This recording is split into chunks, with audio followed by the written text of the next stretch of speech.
Hello everyone, welcome back to my new video. তো আশা করি তোমরা সবাই ভালো আছো এবং আমিও অনেক ভালো আছি। তো আজকে আমরা বাড়ির সবাই বেরিয়ে পড়লাম একটু ঘুরতে যাওয়ার উদ্দেশ্যে।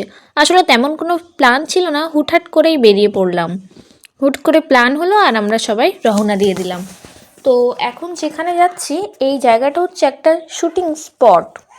এখানে অনেক সিরিয়ালের শুটিং বা অনেক মুভিরও শুটিং করা হয়েছে। তো এই জায়গাটা কোথায় সেটা আসলে আমি ভুলে গেছি, আমার মনে আসছে না এখন। তো পরে অবশ্যই আমি তোমাদেরকে কমেন্টে জানিয়ে দেবো।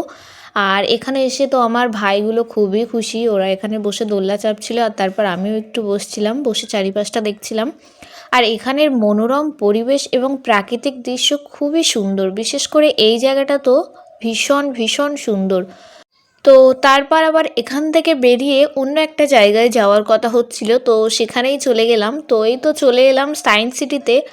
আর এখন কিন্তু আমরা সায়েন্স সিটিতে যাচ্ছি না, তো তোমরা দেখো আমরা কোথায় যাচ্ছি। আমার ভিডিওটা শেষ পর্যন্ত দেখতে থাকলে তোমরা জানতে পারবে যে কোথায় যাচ্ছি। তো চলো আমার সঙ্গে থাকো এবং ভিডিওটা শেষ পর্যন্ত দেখতে থাকো।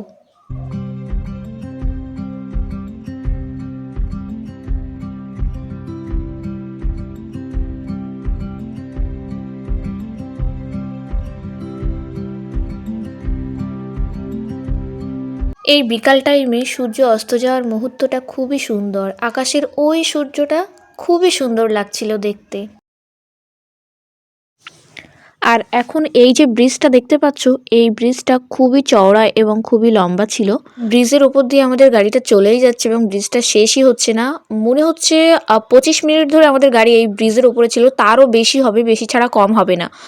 তো তারপর আমরা চলে এলাম খিদিরপুর। খিদিরপুর আসার কারণ হচ্ছে খিদিরপুরে একটা মাজার শরীফ আছে, তো সেটাই দেখার জন্য আমরা এসেছিলাম। তো এখানে রাস্তার পাশে দেখলাম একটা সুন্দর মসজিদ আছে। তো এই মসজিদটা খুবই বড় এবং অনেক জায়গা জুড়ে অবস্থিত ছিল। মসজিদের সৌন্দর্যটাই অনেক সৌন্দর্য ছিল মসজিদটা, তাই তোমাদের সঙ্গেও শেয়ার করছি, ছোট ছোট কিছু ভিডিও নিলাম। আর এই মসজিদের এপার দিয়েও যাওয়া যায় ওই মাজার শরীফে, তো আমাদের মহিলাদের কোনো মতেই অ্যালাউ ছিল না, তাই আমরা যেতে পারিনি। তো তারপর ওখান থেকে ব্যাক করে এখন যে ব্রিজটার উপর দিয়ে যাচ্ছি, এই ব্রিজটা যখন ব্রিজের নিচে একটা নদী আছে, তো তো ব্রিজের নিচে যে নদীটা দেখতে পাচ্ছ, ওই নদী দিয়ে যখন কোনো জাহাজ বা কোনো বোট যায় তখন কিন্তু ব্রিজটা হালকা উঁচু হয়। এবং ব্রিজটা কেন উঁচু হয় সেটা বলি, যাতে নিচে দিয়ে যে বোটটা যাচ্ছে সেটা যাতে ব্রিজের গায়ে টাচ না লাগে, তার জন্য ব্রিজটা হালকা উঁচু হয়। হ্যাঁ জানি অনেকে বিশ্বাস করবে না, বাট এটা বাস্তব, এটাই ঘটে ওখানে। তো তারপর আমরা চলে এলাম বাটা সিটিতে। তো এই সিটিটা অনেক বড় ছিল আর এখানে এসে আমরা হালকা একটু টিফিন করে নিলাম। তো এখানে সবাই একটু পাপড়ি চাট ফুচকা খেয়ে নিচ্ছিলাম। তো খাওয়া দাওয়া কমপ্লিট করার পর এখন বাটা সিটিটা ঘোরার উদ্দেশ্যে বেরিয়ে পড়লাম। তো এই বাটার যে বাজার, এই বাজারটা অনেক বড় ছিল এবং এখানে অনেক রকমের জিনিস পাওয়া যায়, বিশেষ করে জুতো। সবাই তো জানো যে বাটা একটা ব্র্যান্ড, তো এই ব্র্যান্ডের জায়গায় গিয়েছিলাম।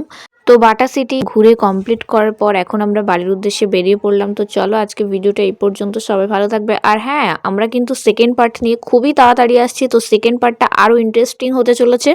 তো চলো সবাই আমার সঙ্গে থাকবে এবং সেকেন্ড পার্টটা দেখতে থাকবে। তো আজকে ভিডিওটা এই পর্যন্ত, টাটা, টেক কেয়ার।